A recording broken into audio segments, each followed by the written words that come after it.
The Hamas terror attacks against Israelis shocked Jewish Americans who have held rallies in support of Israel and in memory of the victims. Yair Lev, originally from Jerusalem, shared his views during a rally in Philadelphia. It's about condemning the worst crime in the last 80 years, anti-Semite, anti-the Jews.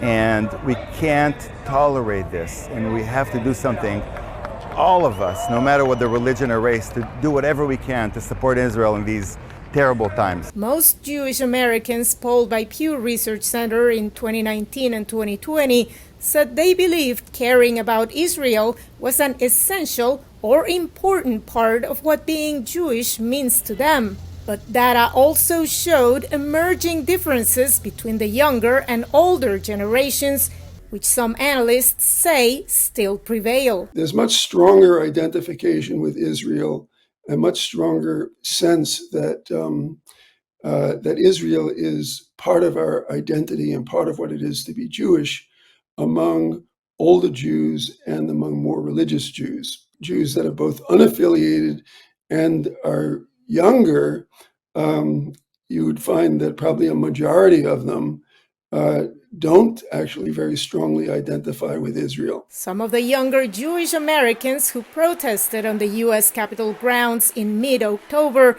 say they were devastated by the Hamas sneak terrorist attack, but disapprove of Israel's military response and the ensuing humanitarian crisis in Gaza. We are bringing that grief and that pain into the streets to say that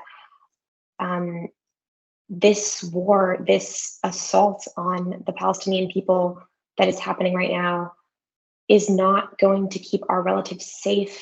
It's not going to bring our loved ones back. Other Jewish American demonstrators have raised concerns about Washington's stance on the conflict. President Biden, open your eyes.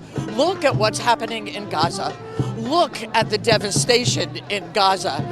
If you want to be able to live with yourself, you need to stand up and end the genocide and demand a ceasefire right now. There needs to be pressure from the United States and from other countries to stop this madness and the war.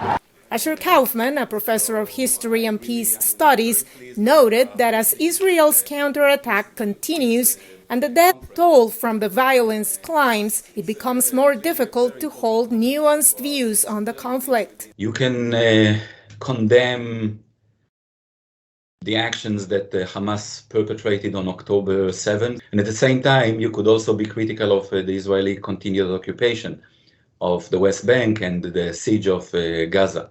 These two do not cancel each other out in my view, in my mind.